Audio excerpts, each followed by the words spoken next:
Felicidade, elogiar a universidade nessa gestão que está realmente voltando para as necessidades dos cidadãos, agradecer o convite do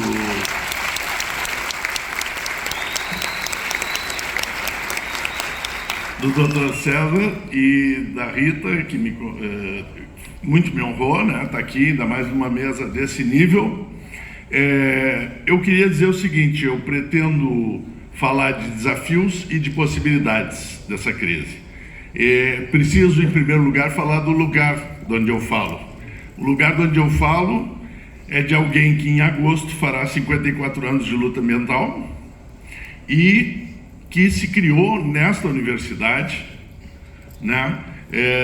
Era colega de aula do Darel, que estava em cima da árvore ali agora há pouco, que fez 50 anos, agora a subida, né?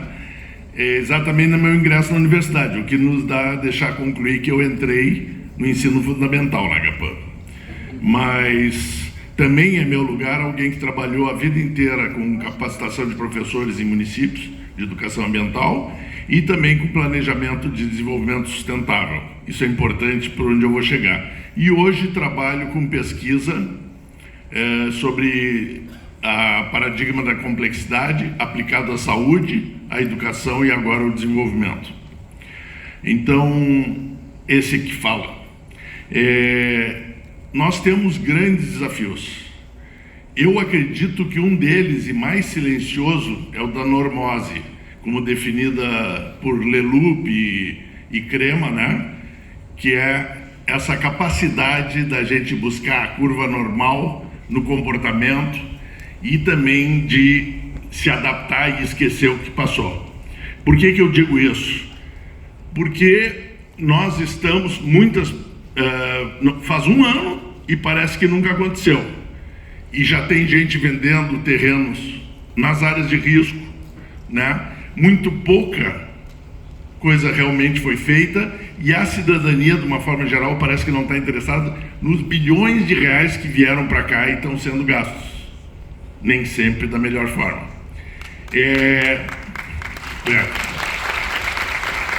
Então, eu quero aliar isso à memória. O Walter Benjamin e vários outros dizem que a memória cada vez se descobre mais, ela é uma coisa flutuante, a gente vai transformando a memória através do tempo. Então, hoje eu vi, agora com a enchente, muitos profissionais sérios falarem que, por exemplo, onde tinha mata primária houve deslizamentos. Eu não vi nenhum deslizamento em mata primária. Pode ter ocorrido, mas foi um ou dois. Todos os deslizamentos que ocorreram são em matas de sucessão fraquíssima de 30, 40 anos. Então, é uma lógica. A ciência, a lei, às vezes, mas tu tem que ter os dados comprovados. Não, eu posso ter apenas a lógica. São milhões de anos que nós temos matas primárias. Chuvas aconteceram do mesma intensidade, muitas vezes não haveria a floresta umbrófila mista de araucária, né, que a gente chama, se houvesse deslizamentos com esses níveis. A verdade é que nós não temos mais. Então nós estamos formando pessoas em engenharia florestal, em biologia, que nunca entraram numa mata primária para entender a gigantesca diferença. Não é culpa delas. E isso é a memória que vai mudando e a normalização. Outra questão muito importante, eu sempre testo com alunos qual é a percepção deles de saúde. E a maioria das pessoas, já não estou nem falando jovem, meio jovem, estou falando até 30 anos, acha que é normal tomar remédio. Desde jovem. Acha que é normal ter dor de cabeça. E eu sempre digo para eles: olha, eu conheci muita gente que nunca tomou nenhum remédio a vida toda e viveu saudável até o final da vida. Então, quando a gente perde a memória, a gente vai se adaptando a uma normalidade doente e complicada que nós mesmos criamos. Isso é uma preocupação muito grande minha. Então, nós precisamos... Outra questão é o seguinte: a ciência aberta. Nós falamos, as universidades, de uma forma geral, e acho que as públicas são, enfim, as melhores universidades, no sentido estrutural, né, de abertura para todos. Fala-se muito em complexidade em área, fala-se muito em sistêmica, em interação, interdisciplinaridade, transdisciplinaridade, inclusive. Mas os editais de concursos continuam sendo para especialistas, o que impede grande parte das pessoas que têm uma formação e buscaram essa formação, porque eu, quando entrei na universidade, eu já era há vários anos ambientalista. Eu sempre busquei ser um generalista e não encontro, a não ser paralelamente. Eu estou, felizmente, numa pós-graduação de educação social e direitos humanos, estou no Plageder, no planejamento rural aqui da URGS, mas é passageiro. Não existe espaço em edital nenhum para entrar. Por que eu digo isso? Porque a gente, para realizar isso, precisa ter esse ponto de encontro, né? Precisa criar um ambiente. Universidade vem de universal, não de conjunto de especialistas. É o lugar, César colocou, na época que nós os criamos, muitos aqui, em pleno período militar, a universidade se debatiam as questões brasileiras em primeiro lugar. Todos os estudantes debatiam, não era um que outro, como agora, entende? Todo mundo debatia, todo mundo queria estudar para fazer um país melhor. E isso é uma coisa essencial que precisa ser recuperada da universidade, porque esse diálogo é onde nós aprendemos uns com os outros. A gente vê grandes especialistas, que todas as universidades gaúchas têm, falando coisas ingênuas, às vezes simplórias de outras áreas. Por quê? Porque nós estamos fechados na caixinha e aí não desenvolvemos o outro lado. A gente não sabe, a gente não tem a sensibilidade social ou não tem a sensibilidade ecológica, né? Lê algumas coisas, vê algumas, mas isso não é suficiente. Nós precisamos criar ambientes integradores do conhecimento, onde a gente construa junto. Eu trabalhei muito com equipes multidisciplinares, em que cada um não conseguia conversar com o outro. O economista não conseguia conversar com o sociólogo, até que a gente quebrava os pratos, botava os caras presos não sei quanto tempo, até um começar a avaliar e valorizar os conhecimentos do outro, né? E isso ainda está faltando na nossa sociedade. Por que eu estou dando essa ênfase gigante? Porque a questão climática é um exemplo gigante de um tema complexo, que qualquer especialista vai fazer coisas que vão contra a melhoria, bem intencionado. Nós precisamos usar a inteligência social inteira para combater isso, e é urgente. E aí eu entro em mais um tema que eu queria dizer, que é a questão do tempo na ciência. Todos nós sabemos que a ciência precisa de tempo, só que nós não temos mais tempo, então nós temos que ousar, nós precisamos fazer inteligência conectiva, conjunta, que não é só, como eu disse, vários pareceres de áreas diferentes, não, é integrar realmente, aprender uns com os outros. Nós precisamos fazer soluções urgentes para a nossa sociedade, e elas têm que ser coordenadas. Ninguém é capaz de fazer sozinho, elas precisam ser coordenadas por uma inteligência coletiva, que não é de corpo, mas que é aberta. Não é corporativa, é aberta. Nós precisamos nos integrar. Então eu estou falando de como... e aí, também voltando à normose, eu só vejo falar de soluções adaptativas ou mitigatórias da emergência climática. Por que nós não falamos de resolver? Ora, a gente parte do princípio que qual é a muleta ou um biomecânico, ninguém fala em desenvolver de novo a perna, né? Nós nunca tivemos tantas possibilidades científicas e nós estamos jogando para perder. A gente gasta toda a nossa energia, o nosso dinheiro, bilhões vieram para o Rio Grande do Sul, fazendo praticamente a mesma coisa, um pouquinho melhor, mas não pensando disruptivamente, que eu acho que é obrigação da universidade, porque só a universidade como corpo tem a capacidade de fazer rupturas. O que eu estou querendo dizer é o seguinte: eu acompanhei desde o nascimento do Sociedade Sustentável, 83, que em 87 virou o nosso relatório Nosso Futuro Comum da ONU, que lançou o termo desenvolvimento sustentável, já uma distorção de sociedade sustentável. Tiraram sociedade e botaram desenvolvimento já com a assinatura da ONU dizendo, no fundo é crescimento sustentável, que não existe, né? Então, desenvolvimento é um termo legal, porque serve para os biólogos, dizem, não, desenvolver não é crescer, e serve para os crescimentistas que querem crescer. Só que isso já matou o termo ao nascer. Em 92, que foi o grande lançamento em escala, na Rio 92, do termo de desenvolvimento sustentável, ele já começava a ser condenado, e em 97, os nossos queridos amigos da Inglaterra lançaram o tripé, que é, se não fosse uma piada de mau gosto, o tripé da sustentabilidade, o famoso tripod, seria porque ele põe vocês imaginem um banco de 3 pernas que tem todo o sistema da vida e não vida num pé. Depois ele tem uma espécie das milhões de espécies, que é o ser humano, no outro pé.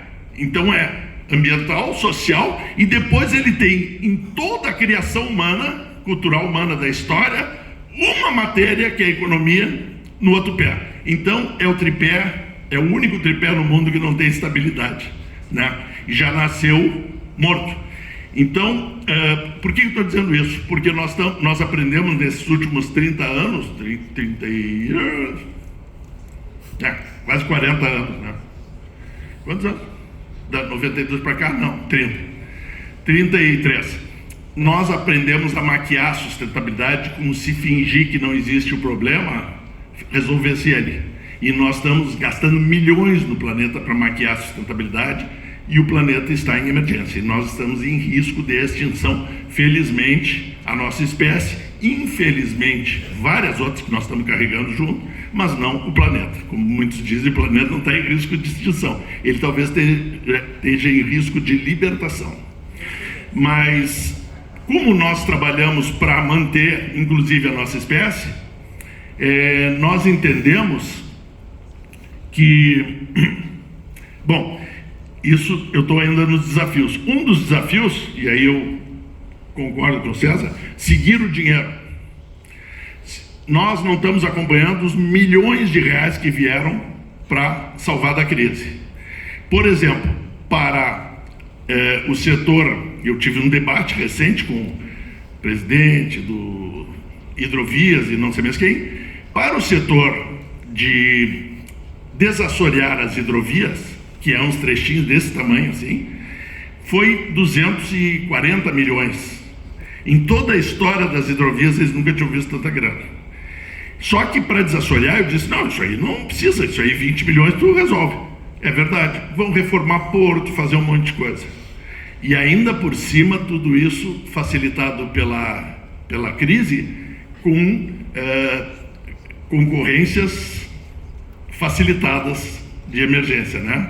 Então, cuidado, pessoal, existe no mundo uma indústria da crise, né? Indústria do desastre, lucram muito dinheiro sem desastre. Eu ousaria dizer que quase não teríamos desastre no mundo se não fosse lucrativo. E eles lucram com não resolver, porque aí vão ter os próximos que eles vão lucrar novamente. Não foi feito, por exemplo, foi falado aqui, não foi feito nada sobre replantio das florestas de encosta, a coisa emergencial que tinha que ser mobilizada a população, que está desempregada, tudo a ajudar a cercar, não precisa nem plantar nada, é só cercar que a floresta vem sozinha, só que não pode deixar entrar gado, não pode pisotear, porque aí não nasce, né, a árvore. Mas então nós tínhamos que estar fazendo isso a toda velocidade. As matas ciliares, que protegem as beiras do rio, tinham que estar sendo recompostas abaixo de esforço total, com muito pouco dinheiro. Entretanto, se está gastando um dinheirão enorme para fazer coisas, reconstituir coisas que vão ser destruídas de novo. Porque elas foram reconstituídas com os mesmos erros que levaram ao fracasso. Então, se nós não fizermos uma disrupção de desenvolvimento, empresas estão levando milhões aí, muito justo, para manter empregos, etc. Só que elas tinham que aproveitar esses milhões, já que elas foram destruídas, e nascer sobre novas bases, fazer outros tipos de produtos, os produtos que interessam ao nosso estado, que interessam ao problema climático e tal. Isso seria um momento de crise que a gente tem as pessoas abertas para tudo, mas nós não aproveitamos. Então, o que eu penso sobre a parte de planejamento, então, né, que é as possibilidades. Nós temos que fazer planejamento, já foi dito aqui, mas eu preciso reforçar, planejamento é uma coisa de Estado e não de governo.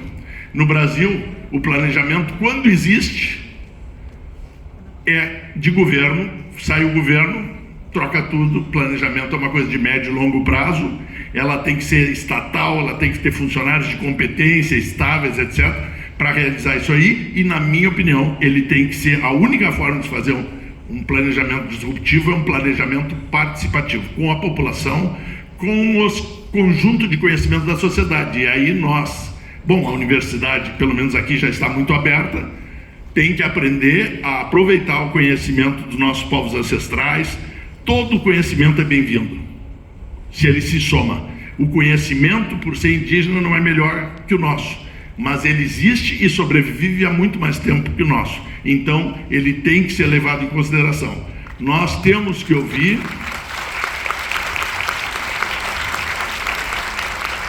Então, o planejamento não pode ser uma coisa, eu sou arquiteto, né? Não pode ser uma coisa de arquiteto, de sociólogo, tem que ser um conjunto da sociedade pensando junto e ouvindo o resto da sociedade que pensa tão bem quanto nós, às vezes não está tão bem instrumentalizado.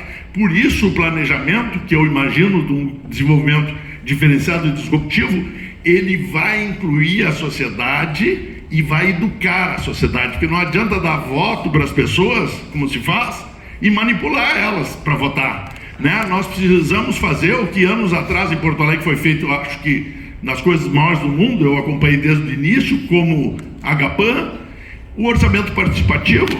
Nós fomos delegados do orçamento representando as pessoas sem casa. Agora, como é que diz? Os ambientalistas não são contra o desenvolvimento? Como é que as habitações de baixa renda nos escolheram para representar eles? Então tem algum discurso meio falso na mídia, falando que os ambientalistas são contra o desenvolvimento. Nós somos a favor do verdadeiro desenvolvimento humano e da vida, né? A vida sempre, em primeiro lugar, é nosso lema, é a vida.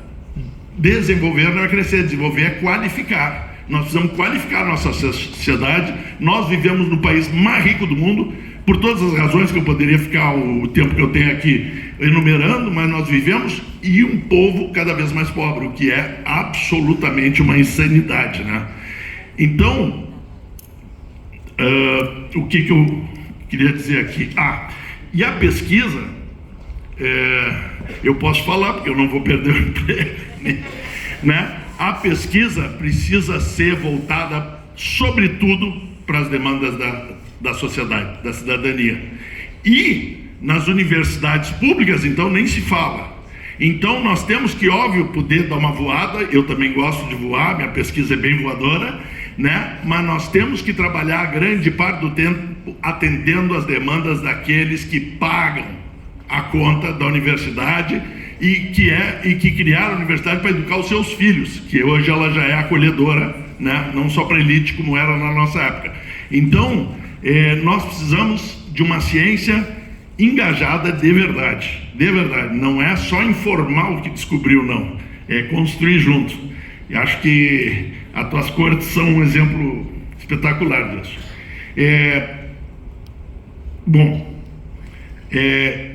Eu acho que, por exemplo, eu vou dar exemplo de ciência. O que não se faz?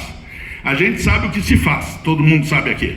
O que não se faz? Por exemplo, não tem comparativo de resiliência ou resistência ou capacidade de mudança climática de orgânicos comparando com o convencional. Eu aço no dedo, é feio dizer isso, né? Porque é baseado em dados, mas o dado é o meu dedo e o fogo. Eu aço no dedo se em todos os quesitos os produtos orgânicos não forem mais resilientes. Há seca, há excesso de chuva, há doenças, e a gente já tem experiência, eu fui produtor, a gente já tem experiência de muitos anos. A resiliência total, mas ninguém compara, que os caras dizem, não, é mais produtivo. Eu aço no dedo, a universidade tinha que comparar os fitoativos interessantes da nutrição por hectare e não os quilos de água por hectare, que é o que faz a produção convencional. Quando eu produzo um convencional, além de envenenado, eu estou produzindo um troço absolutamente com 200 vezes menos cálcio, sem vitamina A, sem procaroteno, né? Então, eu estou produzindo água e vendendo água, enquanto que orgânicos vendem nutrição, fitoativos, que é aquilo que nos move. Então, isso não é comparado. A universidade precisa. Nós, como pessoas, nem a RHPA consegue trabalhar essas coisas. São coisas gigantes que precisam ser comparadas para que se entenda realmente o que acontece. Risco rural, que eu estou lecionando uma cadeira no planejamento rural da URGS, é falado em risco financeiro. Não se fala de adaptabilidade de variedades, não se fala de produção de nativas, não se fala de agrofloresta, não se fala nada. Isso é segurança rural. O resto é risco administrativo de como jogar com dinheiro fazendo agricultura convencional, que é sempre muito arriscada, e quem paga a conta são os agricultores, mesmo os gigantes, que estão sempre endividados. Então isso é a prova de um fracasso de um sistema. Mas isso a universidade tem que dizer, não eu. Eu intuo, eu suspeito, não pode afirmar, né? Eu não afirmo, eu só suspeito que isso acontece. E outra coisa que eu queria dizer é que a biodiversidade que nós estamos extinguindo, esses banhados são loteados, tem espécies endêmicas. A biodiversidade é o que sustentou esse planeta por milhões de anos e que fez a vida ser possível de uma forma muito palatável como estava. Então nós estamos destruindo a fonte da nossa vida e a fonte também das possibilidades futuras até de descobertas. Mas isso é uma visão utilitarista. Mas ela é essencialmente a base da nossa vida e nós precisamos nos reconectar. Então, o que eu acho? A universidade também tem que trabalhar. Eu acho que o momento aqui da universidade permite isso. A universidade tem que trabalhar com a nossa reconexão conosco mesmos e com a vida planetária. Isso é uma coisa que não acontece na racionalidade do ensino. Ela só acontece no espaço vivencial, que trabalha com a emoção, com o espírito e com a racionalidade juntos. Com a transcendência laica, estou falando, né? E com a capacidade de nos reconectarmos para produzir uma ciência realmente conectada, amorosa, aberta, cooperativa, né? Porque aí nós conseguimos, eu acho, mudar os rumos do planeta. Porque o Brasil, o que ele conseguir, o planeta consegue. Se as pessoas não se deram conta até hoje, ouçam a minha ousadia. Eu proponho que o Brasil é o país mais importante do planeta hoje, tem as possibilidades de futuro mais lindas, desde que a gente faça uma disrupção nesse desenvolvimento colonial que nós estamos vivendo, de produção primária e mineração, a coisa mais triste do mundo, alimentando mercados que nos destroem. Mas nós temos toda a possibilidade de virar o jogo.